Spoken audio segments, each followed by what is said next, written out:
The question, I guess, which we'll come to, is how much of the way he depicts you is true. And your position is that it's just not factual. It's a work of fiction, it's a work of hyperbole, as I've always said. And there are two true facts in that. His name is Richard Gadd, and he worked as a jobbing barman on benefits in the Holy Arms. And we met 2 or 3 times. All right, so she claims she only met Richard Gadd 2 to 3 times at the Holly Arms. Well, we now have a written testimony from Richard Gadd's manager at the Holly Arms, going over what he personally witnessed himself from Fiona Harvey. So, do we think his testimony is going to align up with Richard's side of events or with Fiona's side of events? I have no idea. The suspense is killing me. Let's get into it. Alright, so as we know, Fiona Harvey is suing Netflix in a defamation lawsuit claiming that none of the things depicted about a fictional character based off of her in the series were true. So Netflix has called upon people who have seen and witnessed Fiona Harvey and her behavior up close and personal. So today we will be covering a written testimony from a Mr. Craig Seymour, who was Richard Gadd's manager at the Holly Arms. I, Craig Seymour, declare as follows. 1.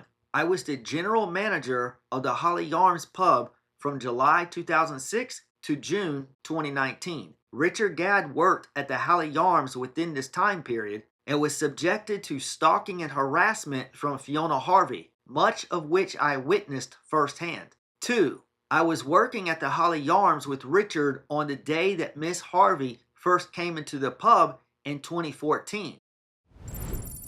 While I cannot recall exactly what day it was, I remember that Miss Harvey looked sad and we offered a free cup of tea. Richard gave it to her and I approved it. You first met him, I mean, the show shows you coming in to a London pub, you've just named the pub, and he's working behind the bar, Richard Gadd, and he offers you a cup of tea. Is that what happened? No, that's not correct. He didn't offer me a cup of tea. Nobody gets anything free from the Holly Arms.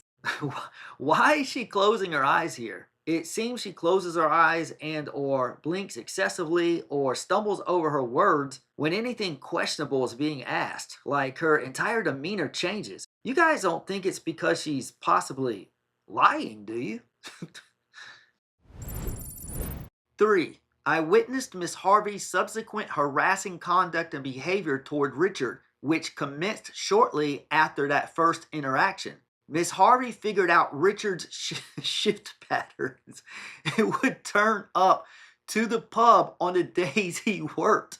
Wait, I thought they only met 2 or 3 times. There are 2 true facts in that. His name is Richard Gadd, and he worked as a jobbing barman on benefits in the Holy Arms, and we met 2 or 3 times. She would stand outside the pub and wait for him to turn up, and would then sit at the end of the bar and talk at him constantly throughout his shifts. Richard was working and couldn't escape these interactions with Miss Harvey. How many times did you meet Richard Gadd?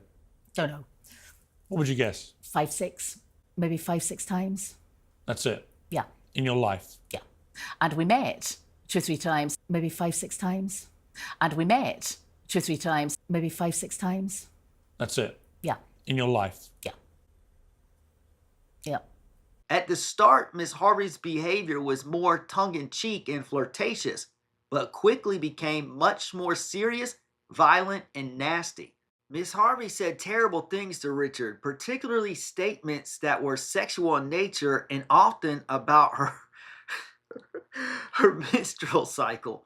Miss Harvey's interactions with Richard soon became explicit, dark, and inappropriate. The impression I got was that she lived in a fantasy world, and as soon as someone was nice to her and talked to her, she took it to the next level. We try to do the right thing when people come into the pub and are sad, but Richard did so, and then she made his life a misery. 4. Around mid-2014, Richard confided in me about the full nature of Miss Harvey's behavior towards him by showing me the emails she was sending him. I remember he also forwarded abusive emails she had sent him to my work email account, which I no longer have access to. There were a constant stream of emails that he would regularly show me that were just as nasty and bizarre as her interactions with him in the pub. She clearly fantasized about having a sexual relationship with him, and the emails were incredibly explicit. Were you ever in love with him? Yes. Is that a serious question? Yeah. No. No. It's not a question of, by his own admission, he has said that he led you on at times. And he clearly I gave was... him the brush off. He asked me to sleep with him with a big green spot in his face one day. I said, no, I'm sorry, I'm not interested. He asked you to do what? He asked me to sleep with him. He said, would I like my curtains fixed? And I laughed. And he said, that's a euphemism. Do you want me to come home with you? And I said, I've got a boyfriend. I gave him the brush off big time, I think. You know, Why? subtly so, but the bottom line is, didn't I think fancy this him? is behind him. No, I don't fancy him. I don't fancy little boys without jobs. Do you want me to come home with you? And I said, I've got a boyfriend. I gave him the brush off big time, I think.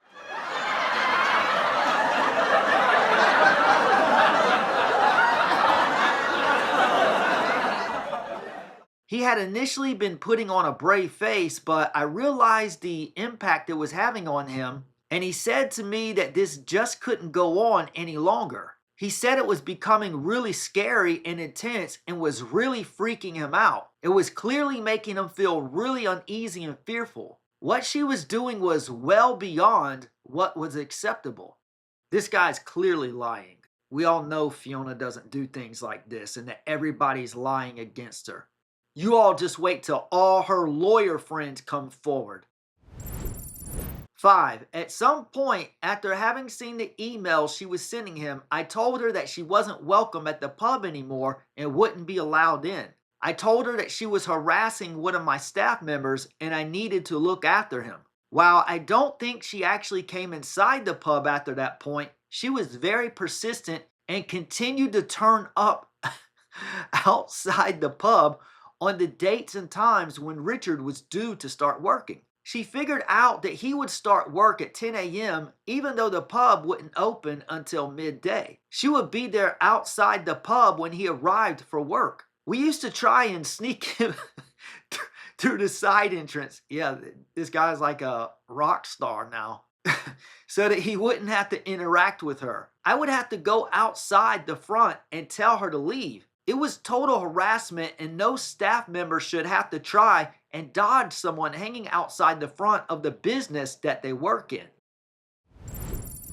6. I was also aware that Richard had been liaising with the police about Miss Harvey's stalking and harassing behavior, but the police initially did not take Richard's reports seriously. It was my impression that had the genders been reversed and an older gentleman in his 40s was behaving this way toward a younger woman, the police would have escalated the reports right away. I remember having regular meetings with the police licensing authority as part of my role as the general manager of the pub, and I brought up her behavior and the apparent police inaction during one of those meetings. I told the police that her behavior was very serious. The police attending the meeting were licensing officers, so they did not deal with these type of reports, but I remember that they said they would speak to the police officers who would handle harassment reports. At a subsequent meeting, the licensing officers informed me that the police were already aware of Ms. Harvey due to her previous stalking and harassing conduct. And if you want to know more about her previous conduct, you can check out this video I recently made where I went over her former employer, Laura Ray's interview, citing many of the same things Mr. Craig Seymour is saying in this declaration. This ain't Fiona's first stalking rodeo. I'll leave a link on the outro if you want to check it out. 7. While I do not remember the exact timeline, the police eventually began to take Miss Harvey's behavior more seriously, and I was aware that Richard ultimately obtained some sort of anti-harassment order against her. I now understand this to be called a first instance harassment warning. 8. I watched Miss Harvey's interview with Piers Morgan on Piers Morgan Uncensored on May 9th, 2024. Miss Harvey's statements that she had only met Richard a few times and had only messaged him a handful of times are complete and utter lies. Richard showed me the evidence of the volume of Miss Harvey's emails at the time. You would say you only sent him a handful of emails. You never texted him. No. You tweeted him 18 times, you think. You never sent a Facebook message. Oh, that's and right. you wrote him one letter. Yeah. So why have they got all these details here which are supported? Who is they? Netflix. Who has sent all these things? Correct. So, I'm sorry? Who has sent all this stuff to him? I've no idea. I think he's probably made it up himself. Because I didn't write him the emails. Who do you think did? I have no idea. I think he probably made them up himself. I've no idea. And as for their physical interactions, Miss Harvey maintained a regular presence at the Holly Arms when Richard was working at the pub for at least 6 to 9 months. I should never have gone in that bar. Do you wish you never had? Yes, absolutely. Absolutely. How long did you know him for, Richard Gadd? 2-3 months. 2-3 months at maximum. He only worked there on certain days. And did you always go on the days he worked there? No, I've been in there on different days having food. Miss Harvey was at the pub incessantly and only stopped turning up regularly once Richard started working less at the pub and his comedy career gained traction. Miss Harvey's statements during the interview about her contact with Richard were total lies. How many times did you meet Richard Gadd? Don't know. What would you guess? 5, 6, maybe 5, 6 times. That's it? Yeah. In your life? Yeah. And we met 2 or 3 times. Yeah. 9. While I cannot recall exactly when Miss Harvey's harassing conduct stopped, it was around the time that Richard obtained the first instance harassment warning against her. Until that time, Miss Harvey stalked and harassed Richard for a sustained period of time, and her behavior was severe, unpleasant, and nasty. She made him feel really unsafe and freaked out. He was clearly fearful of her, and her conduct was totally unacceptable. If it came to it, would you take a lie detector test? Yeah. Yeah. Possibly, yeah. I would need to consult other lawyers about that. If we set one up, you would do it? A lie detector test for what? 10. I am also aware that Miss Harvey has recently made various unpleasant and defamatory statements about me and my family on social media, including references to where I was living at the time. I have deleted my social media accounts and my wife has had to do the same. I have had to tell family members to delete their social media accounts because we are so fearful of her and what she might subject us to. I saw what she did to Richard and the impact it had on him, and we want nothing to do with her in our lives. Despite being so fearful of what she might do as a result of my speaking up in support of Richard and Netflix, I feel bound to do so because any suggestion by Miss Harvey that she did not stalk or harass Richard is completely and utterly false. I declare under penalty of perjury under the laws of the United States of America that the foregoing is true and correct.